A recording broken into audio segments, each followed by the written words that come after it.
Today, I take my life in my own hands as I endorse a movie more or less made to offend you. Not you, the guy right behind you. If you think Garfield is the most cynical cartoon cat, then Fritz the Cat is going to crack your skull open. Fritz the Cat is a dark comedy from 1972, directed by Ralph Bakshi. It's his first feature film, in fact. It was based on cartoons by Robert Crumb, who more or less disowned the movie. The movie is rated X. It is not for kids, and I'm not even sure if it's for adults. That said, it did make a ton of money. In terms of independent cartoons, there's almost nothing more successful, and possibly nothing more influential than Fritz the Cat. Fritz the Cat is a biting satire of just about every element of the 1960s zeitgeist. Perhaps most prominently, it takes aim at a generation of unwashed youths, in particular those attending New York University, who did not sponsor this video, rest assured. Anyway, in this video, I'll try to straighten out the many hairs of Fritz the Cat. I'll tell you if this movie really has anything to say, or if it's just more trouble than it's worth, and of course, we'll talk about some of the interesting and influential quirks of its style and ideas, and I'll give it a rating on the new Tobin rating scale. Sounding like Doug DeMuro here. Like I said, Fritz the Cat is mainly talked about as a satire of the counterculture. Now on this channel, we romanticize the counterculture, most of the time at least. So did this movie rub me the wrong way? No. I really like Fritz the Cat. You'll have to decide if you actually believe me. In theory, it's the best cat-related movie I've ever seen. In practice, maybe it doesn't quite turn out, but in theory, it's the best cat movie ever made. Fritz the Cat opens up with a conversation between construction workers, steel workers, I think, taking their lunch on the job site high in the air. It might remind you of that old picture of workers having lunch atop a skyscraper. That picture is actually called Lunch Atop a Skyscraper. It's from 1932. Those guys were working on the RCA building, aka 30 Rockefeller Plaza, aka the place with the ice rink. No, not that ice rink, but the other one. The place with the top of the rock. And no, not that rock, but the other one. Anyway, these construction workers are talking about sending their kids off to college and how much of a waste it is, how bad of an investment it is when their kids are just running around, sleeping around, doing drugs, and not preparing for a career in construction at all. As I say this, I guess I'm poking fun at it, but I think the movie is presenting this perspective somewhat seriously. The audio here, the voices of these workers sounds extremely authentic, and in fact, it turns out that it is a recording of some real construction workers talking to each other.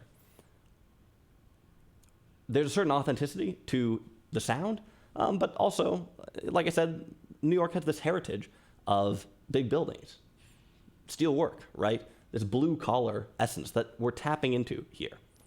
In some ways, the movie is grounded from the start in this working-class context. On the other hand, one of these workers goes on to pee off the beam they are sitting on, and then we cut to the opening credits. When the credits end, we see a hippie on the street below who's the recipient of the urine, the victim. I'm not sure which word is most appropriate there. Anyway, maybe don't take this opening dialogue completely as an anchor point.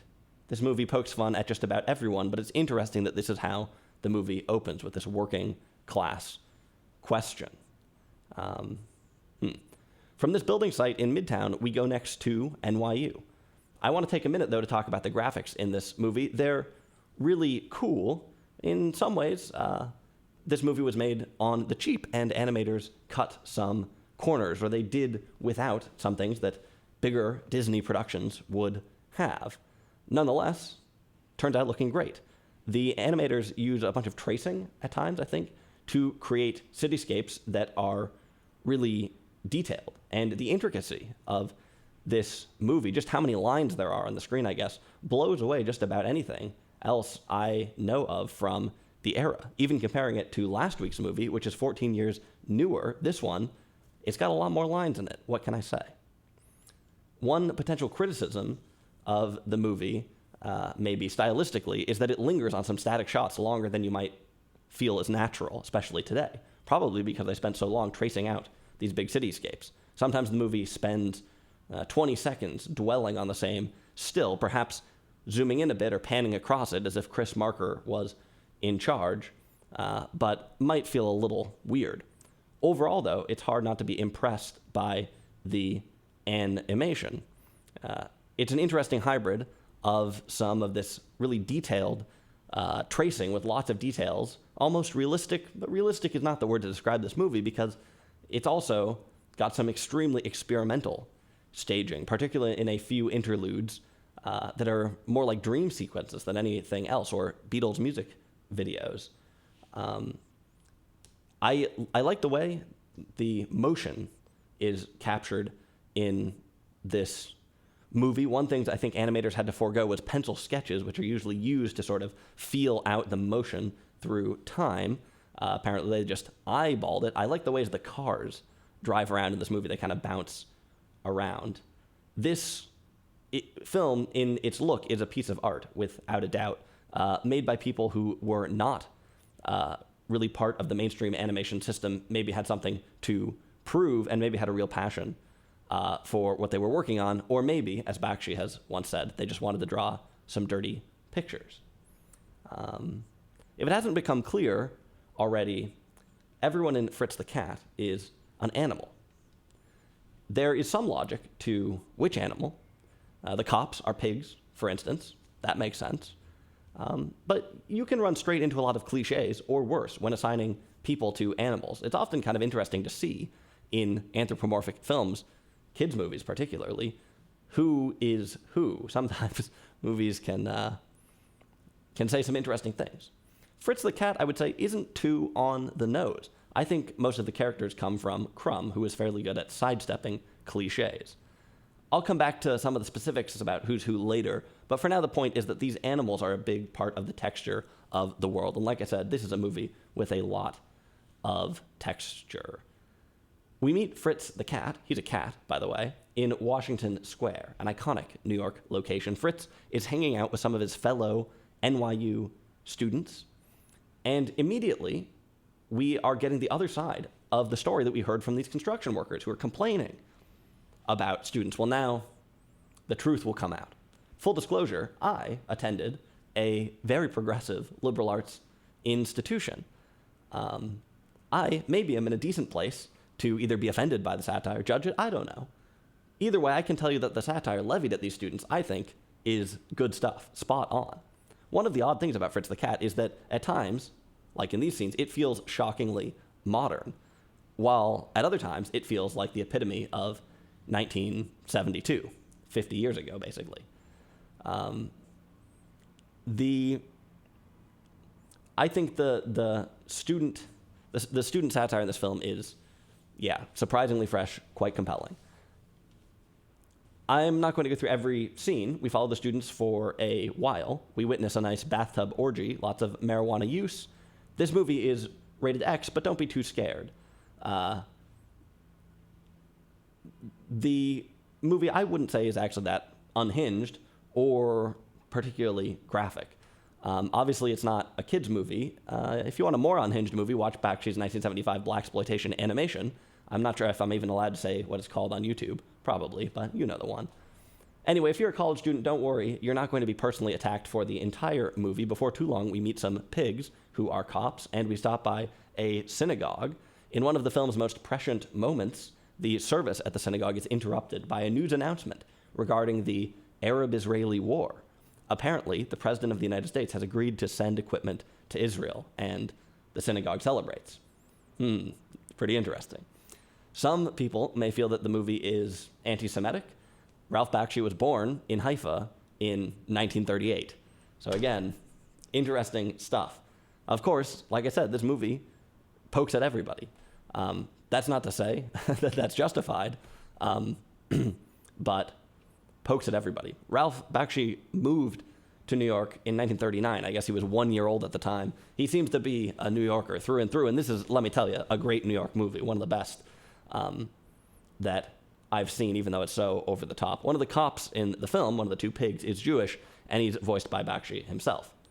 Okay, if you think this stuff is provocative, just wait until Fritz meets the Crows. Crows basically are black people in this movie.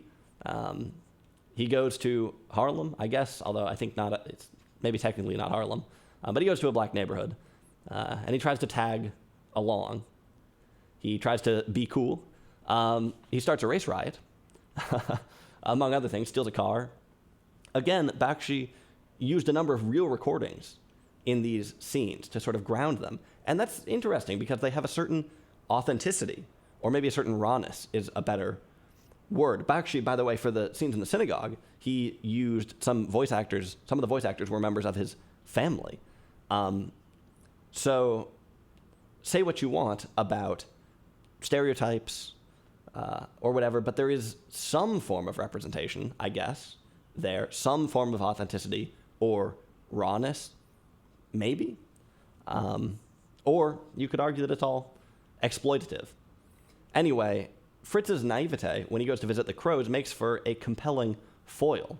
One of the overarching ideas of the movie, I guess, is that this young generation of students, though they might call themselves a friend of the black community, an ally, as we'd say today, though they might study black history in school, reading James Baldwin is mentioned in this movie, which is still a pretty popular thing to do, even though they might do all this stuff, they aren't fundamentally part of the community. They're culturally disjoint. They just don't get it. I'll let you decide whether or not this is true or a fair criticism or whatever. But either way, that's one of the things the movie kind of lays out for us. Fritz befriends one of the crows, I guess. He has some interesting adventures, but the way things end is pretty telling. The crow who most takes Fritz under his wing maybe doesn't see the full benefit of that relationship. I don't want to spoil anything here, but I'll say that this segment ends with a really interesting and surprisingly moving piece of style. Pool, balls, and heartbeats coming together. Just like with the construction workers at the beginning of the film, the crows don't quite get to live on the moral high ground. Yes, they're sort of grounded as this working class thing in the movie. There's some sense of authority there that, like I said, is an interesting comparison to sort of the youthfulness and naivete of the students. But they also have their vices. And at times, this movie does start to look more like a blaxploitation film. It's interesting stuff. In many ways, Fritz the Cat is a tour of all the genres, really, all the bombastic images of this era of the 60s and early 70s. The movie seems to partly be Zabriskie Point, partly Sweet Sweetback's Badass Song, partly Easy Rider. There's a sequence with the biker gang later on. And that's interesting. You know, I have experience with the student thing today, and that resonated with me. In some of these other aspects of the movie, I'm not quite old enough to know how this relates to reality. I can tell you how it relates to other movies. Like I said, it seemed like sort of a tour of these other movies.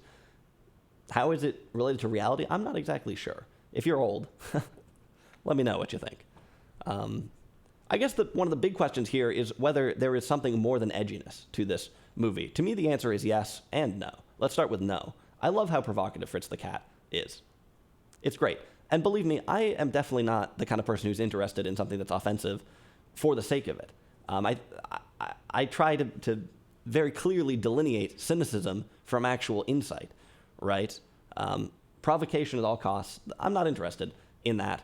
But I like this movie. I think it's also fair to say, though, that this is not the most nuanced thing in the world. And I'm not really sure it gets to the core of any of the issues that it brings up. Some people call this movie unfocused, and that's another very fair criticism, I think. At the same time, it's refreshing how non-didactic the movie is. It might be a mistake to think of Fritz the Cat as a film that's going to get to the bottom of anything. The goal might be exactly the opposite.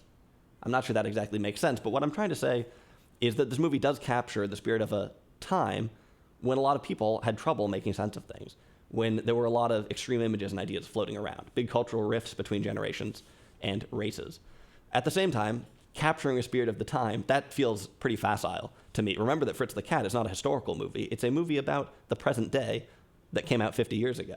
I don't think this movie was made as a time capsule for our generation to look back on the 60s with. It was made for people at the time. Maybe people who were overwhelmed. in some ways, satire is kind of a distancing mechanism. It can undermine the tensions and expectations of a movement. If you can't beat them, make fun of them, essentially. On the other hand, it can bring out issues where they otherwise wouldn't be taken seriously, or where they would be taken too seriously, or whatever. You probably know what satire is already. Don't know why I'm explaining it. The point is that this is a reasonable strategy for getting through the day, I guess. And I don't know. The sort of satirical historicism that bubbles up through this movie is, I think, valuable.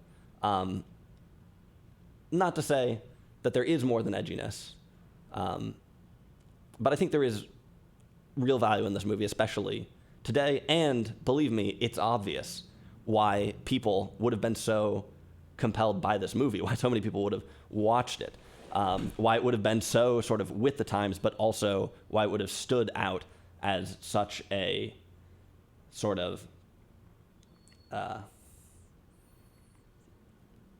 why it would have stood out, I guess. To me, the most compelling thing about Fritz the Cat, though, is the mercurial persona of Fritz himself, which I think is tied deeply to the sort of mercurial nature of the movie as a whole. I described him earlier as being pretty naive, and he is. He's self-centered, he has no ideology, and he's a phony. And yet, he might grow on you a little bit. This is not going to be a 180-degree reversal. You're not going to like him, but there might be the smallest flicker of self-awareness at times, and you might find yourself empathizing with some of Fritz's feelings of listlessness and loneliness. I don't know, just a flicker. I was surprised by how moving the film was. Even if you don't like Fritz, I was surprised by how moving the film was. Its ending, while maybe ironic or even regressive in some ways, also to me felt profound. One-dimensional Fritz the Cat is not. This sort of mercurial nature of the movie, there is, I think, some sort of truth to it, but it's also just a deeply sort of compelling thing to watch. I was sort of expecting this to be a one-trick pony, but it's not. This movie, I don't know. There's something real here, and beyond just the kind of superficial satire, which is quite entertaining and also compelling and at times maybe even insightful. In addition to all that, I think there's a deeper story here about Fritz himself and about living through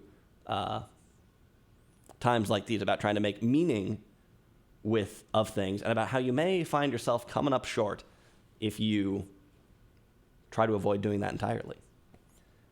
For now, I guess I'll just give this a rating. You know, there's a lot more to think about with this movie, but what can I do? We're at the end of the video, so I've gotta rate it. Like I said, this movie turned out to be much more than I expected it to be. It's short, though. So I think, at the very least, I have to give this a 16. Next week, we have one more cat movie, and then I promise I will never say the word cat ever again.